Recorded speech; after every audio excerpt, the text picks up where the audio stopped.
Welcome back to my channel, guys. So happy to have you here. I want to give a special shout out to Our Black Utopia for having me on yesterday to talk about my experience with poverty to paradise, homelessness to Merida, Mexico, and bringing my mother with me. If you didn't get a chance to see it, go over to Our Black Utopia and see that video. It is very, very good. Also wanted to give a shout out to all the people that came over from my channel, and a special welcome to all my new subscribers. Y'all are giving me all the love. So just a special shout out. Now today we're going to get a bit into a tag on or a piggyback off of the video from yesterday, and get into just a homeless perspective, because as we all know, and I talk about in my course and on that page on my website that says our course, we talk about the fact that a lot of us are just a couple of paychecks away and just a breath away from experiencing some type of triviality, whether it be full homelessness or just not being able to pay those bills that they expect payment for, regardless of your credit history, right? They expect that payment today. Are you calling to make a payment today, right? So right after this, you'll see my face, and I have a clip that I want to share with you with a young lady named Michelle, who is homeless in Charlotte. Now, this video is from a YouTube channel called Invisible People. Please go over there to Invisible People and give it a subscribe. He has some awesome content and brings you the real. So you know that's what I'm about as well.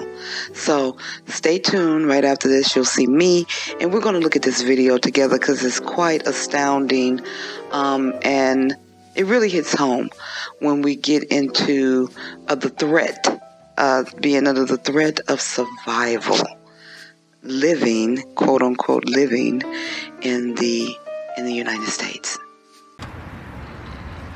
You have a master's degree. I do. And other education. I do. And you're out on the streets. I am. That totally shatters most stereotypes. You know, people think people out here are here because of their own choice and they're uneducated, and here you are with a master's degree and you're sleeping outside. Well, that's because excuse me, I really think it's because of, you know, the politics of our state and our culture here in Charlotte, in North Carolina. If I had been paid commensurate to my credentials and my experience, I probably would not have been in a situation where I lost my apartment. I was working in mental health and I wasn't being paid correctly, and thus I was not able to make my rent. I fell behind, and then worked for a nonprofit, not being paid appropriately. Lost my apartment. I'm a single mom. So now your degree is in social work? My bachelor's degree is in special education and elementary education, with a concentration in developmental disabilities and mental retardation. My master's degree is in adult education and training, and I was en route to completing my second master's in clinical mental health therapy, and I have additionally completed 4 to 5 classes on doctorate level of human services administration. Now, tell me a day, what a day is like. You said you start off the morning flying a sign. Well, you start off the morning looking for something to eat, and you might be able to get a hot dog or a soda from the gas station in the area. You know, depending on the weather, you might go fly a sign. You might see if there's any opportunities to make money on the street. You know, sometimes one of the establishments needs somebody to help with stocking or maybe cleaning up, but that's very rare. Sometimes people need help on the street with different types of transactions, and you can find a way to come up with another extra $20, $30 in your pocket if you're able to maneuver. Everybody out here has a something. game, and you're always hustling. Does. Everybody and it's does. survival. Absolutely. If you don't hustle, you're not going to make it. Yeah. You eat what you kill, and if you don't kill, you don't eat. Well, people think that homeless people want to be out here. They see us as lazy. They don't see every day you got to set up a tent, every day you got to walk for water. There's no days off. There's no vacation days. I mean, it's work. Well, I used to be a state certified special educator. I've worked in mental health. I have worked in various public school systems. I've worked with at-risk youth. I've worked with marginalized populations. And I never expected to be on this side of homelessness. However, one or two bad paychecks can put anybody out here. But survival every day is, people think we're lazy, and homeless people are not lazy. When I fly a sign, I walk up and down that median so many times. There's just, lazy it doesn't apply. And you're always hustling and you're always moving because the cops are always telling you can't sit here, or it's private property, or you have to find someplace else to go, and you have to find a way to stash your clothing if you do have a supply of clothing, as some of us don't.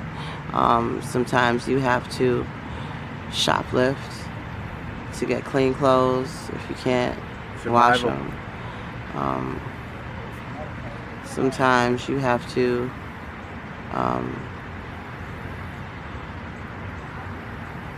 do things you don't want to do. Do some things you don't want to do, but most of the time they're things you have to do just to be safe, or to guarantee your survival, or your meal for the day, or your bed for the night. And that is just part of the subculture that so many professionals and everyday people don't even know really exists. Would you say, because I know for me, it killed my spirit. I've done things when I was homeless that I'll never tell anybody, and it's going to stay with me the rest of my life. And every time I did something like that, it took a little piece away from my humanity. Mm-hmm. And sometimes you have to step outside yourself and rationalize for what the bigger picture really is. And the bigger picture is that, each and every one of us out here, I've never met such a beautiful and more intelligent group of people than my engagement with the homeless population, and meeting folks and knowing their story a little bit, and what goes on beyond the street, like in between their ears. Like, I've met people who are college professors, and I've met people who have trust funds waiting for them if they only make different choices for themselves. I've met people who've owned ski lodges in Aspen, or people who come from money, or people who don't. But the point is that everyone that I've met is an individual. They're not homeless Jan and homeless Mary and homeless Bob.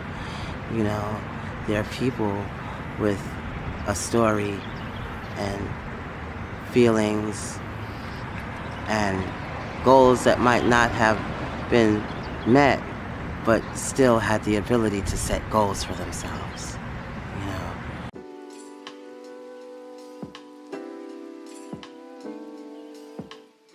Hey guys, welcome back. So I hope that you received the message from Miss Michelle.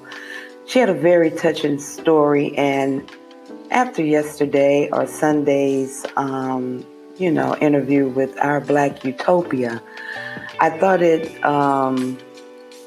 a good idea. I deemed it necessary just to share another perspective from someone who is really out there feeling it. Now, Miss Michelle can be found, the rest of her story is on Invisible People on YouTube, and they do have an assortment of videos related to homelessness, people's story.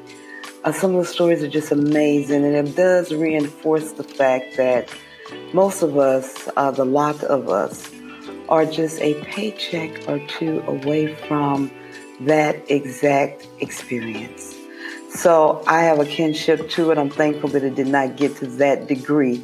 However, I know, just like I say all the time, I'm lucky, guys, because some people never make it back from that type of trauma in their life. So I implore you that there are options. There are options, even if it's not as drastic as this. It could be simple as a retirement and being able to live a fruitful life, a safe and secure life, free of violence, negativity, and media and propaganda. So I implore you to take this course, because this is what it does. It helps you unblock some of the things that are prohibiting you from moving forward. In your quest, just taking action mentally is a beginning. So make a plan of action. Think about the things that you want to get rid of now. I have gotten some emails from you guys. A couple of things not being able to. And I do understand being in that house as long as you have, and all these things that you must go through. So start now. Give away, sell, write off, give it to relatives. And I assure you that you can recoup whatever you've lost at a more affordable price here. Keep in mind, electronics are expensive here. However, your furniture, like I had a chest of drawers, I have a built-in shelf. I don't need a chest of drawers, So certain things like that you may think that you need, you really won't, because this is a culture of minimalism. So you don't need as much as you think you do. And the extra money that you have, take it and go and travel and see some of Mexico. You know what I mean? That's what I want to do. I want to travel. I want to go to Puerto Vallarta, and I've never even been to Cancun. So a lot of us haven't even been out of the States to even be in a new country to explore. So take advantage of that and travel light. Travel light. So take some of the lessons that you're learning through Miss Michelle, my experience. If you haven't seen the video of my interview, it is on Our Black Utopia. The link is in the description. We had that on Sunday at 2:30 p.m. We had a great turnout. I really want to thank all of my new subscribers. I appreciate you deeply, and I ask that you share the information, because, as they say, everybody has a book in them. We all have a book inside of us. And our experiences are just not, am I my brother's keeper? No. Am I my sister's keeper? No. I am my sister. I am my brother. So share your story. You never know how it will impact or change somebody's life. It can happen, Captain. So I hope you enjoyed today's information. If you want a consultation, please contact me. And I want to thank you for entrusting me. Those of you who have had consultations with me, I want to thank you for entrusting me with your time and your energy. And I truly hope that you got something for the conversation. I am here. Email me, tianickyandmerida@gmail.com. And if you have some stumbling blocks, see, some of us are lucky enough not to have gone through anything. But a lot of us have been through something. And it leaves indelible marks upon our soul. The trauma is real, and we begin acting it out or limiting ourselves or negative thinking, and all of these things, if done too long, become habit, and eventually they become normal. So we don't want our dis-ease or toxicity to become a normalcy, because, honey, I tell you, it's not. The states will minimize you down to a molecule. You be this big. And I'm going to tell you, there's a whole life out there for you. Your life is not a one-way street. It is full of many avenues and boulevards and streets to be discovered. So email me, take the course, schedule a consultation, look at some videos if you haven't seen it. Go back and look at the heart-to-hearts. That's where we really dig deep. So our next heart-to-heart is going to be about isolation. And that is so prominent in the States. It really is. They even teach you to detach. the CV-19 was stay in your house, don't even go to family members, just be completely isolated and stay apart. And it went on for so many years that now it's kind of normal. It's encruxed into the community. It's encruxed into your everyday living and your relationships with other people and yourself. So there's a self-isolation and a self-abandonment that may go on if it's not tended to. You know what I'm saying? So as long as there's a seed of hope, which we have, a seed of joy, a seed of expectation, a seed of expectancy, if we water it, it will grow. So we're going to get into isolation on our next Heart to Heart. We're going to get into it deep and see exactly where it comes from, how to handle it, and definitely how to overcome it. And using tools, techniques, resources, practices that will help you overcome it. Because see, at the end of the day, you can't do it by yourself sometimes. And sometimes you're praying. And God, the universe, ancestors give us the tools. We just have to reach out and use them. And they will enhance your life beyond measure. So that's it for today, kiddos, kidettes. I'm going to see you next time. Take the cards, consult, email me. Thank you, everybody new. Thank you, everybody rolling with me. All my DMV people, all my West Coast people, all my Midwest, South, wherever you tuned in from. I want to tell you, I appreciate you. I do. I appreciate you. And I'll see you next time, all right? Till the next time. Peace.